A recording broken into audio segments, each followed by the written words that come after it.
Kendrick Lamar was just announced as the Super Bowl halftime show performance, buttoning up what seems to be the best year an artist has ever had in a long time without even dropping an album. We all saw his performance on Like That, and then following the release of Euphoria, Meet the Grams, Not Like Us, and then he had the Not Like Us music video. He kept it going by previewing a new song at the beginning of this video, which strategically kept his name in the public eye as the snippet went viral online. Mainly due to the help from Drake, he is dominating this past year, but announcing the Super Bowl really ties this whole saga together, especially considering Drake compared himself and J. Cole to the Super Bowl in his song that provoked the initial response from Kendrick. But this choice of Kendrick Lamar actually left a lot of people confused. The next two Super Bowls are in Kendrick Lamar's home state of California. Why have Kendrick perform this year in New Orleans of all places? And what's the motivation from the NFL? In terms of complete mass appeal, Kendrick Lamar is far from it, but the truth is much deeper than that. The real reason the NFL wants to do this goes beyond anything with Drake and goes back 10 years in the making.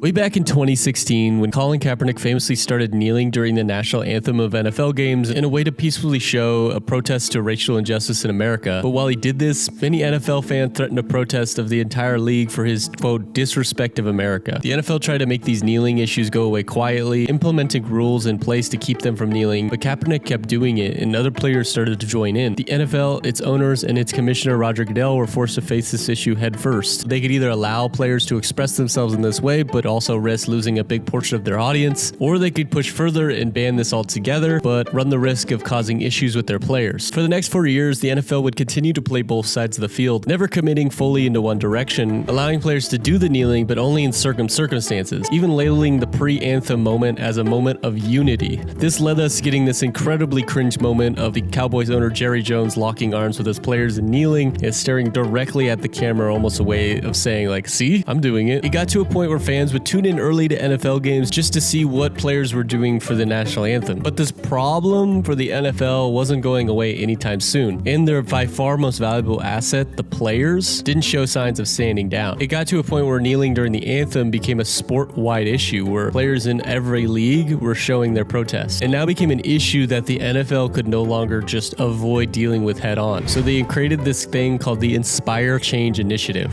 It's this long initiative with a lot of vague and corporate terms, which basically is just an initiative by the NFL to fix their reputation as a league not looking out for issues pertaining to its players. It's a league made up with 0 black owners and only 19% of the league having black coaches, despite being a majority black league at 53%. Along with this, they allowed players to express personal interest on their helmets, as well as having a message written on the NFL field. But the most important part of this initiative is that the head and face of this is Roc Nation and Jay-Z.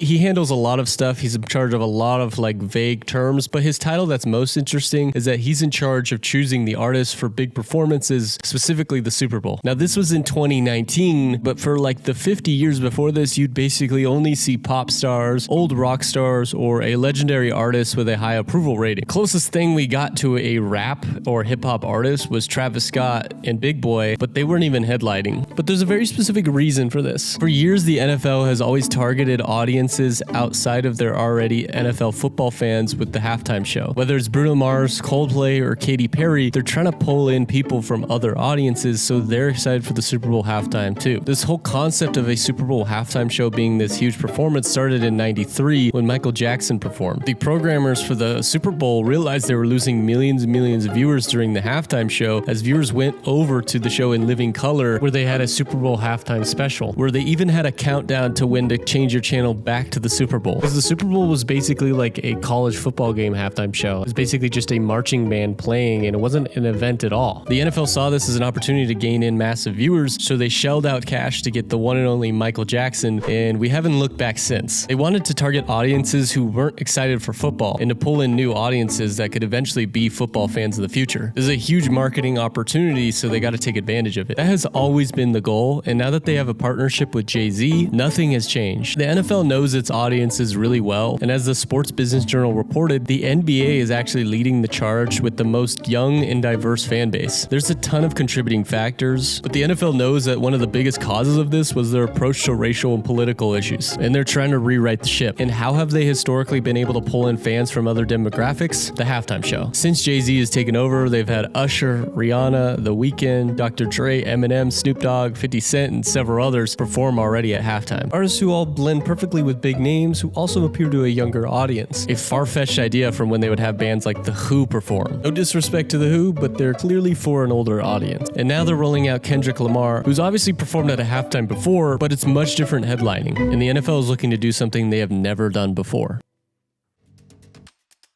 If there's one mainstream artist who could best represent the social issues in America, it would be Kendrick Lamar. He has a massive history of facing political issues on large stages, and he equally has a large history of upsetting white America, an audience that the NFL has always catered to.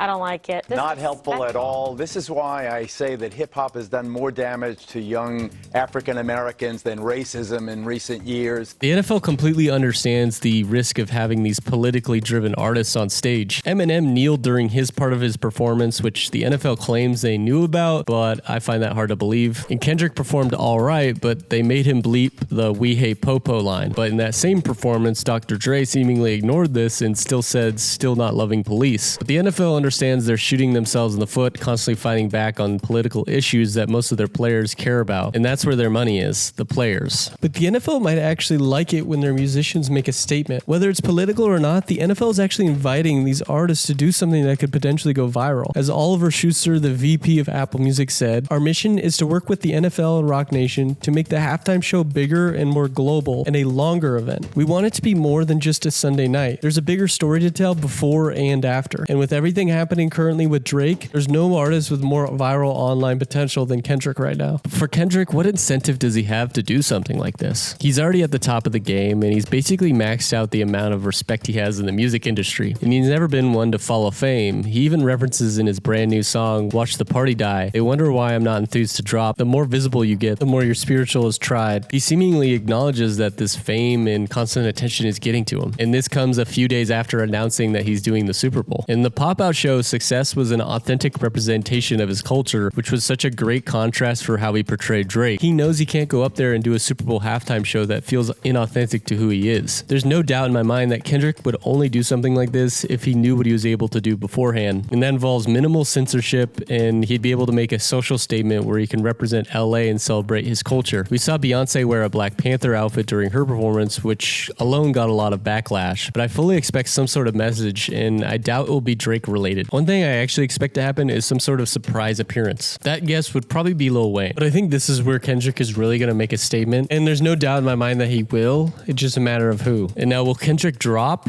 Hard to know. We expected something when Kendrick did his Super Bowl performance in 2022, and we got Mr. Morale just a few months later. And Usher aligned his Super Bowl with his new album as well. But Rihanna famously didn't drop any music after her performance. And there are rumors that Kendrick is working on new music, and he's prepared to drop it this year, so I totally could see an album release aligning with this, but we'll just have to wait and see.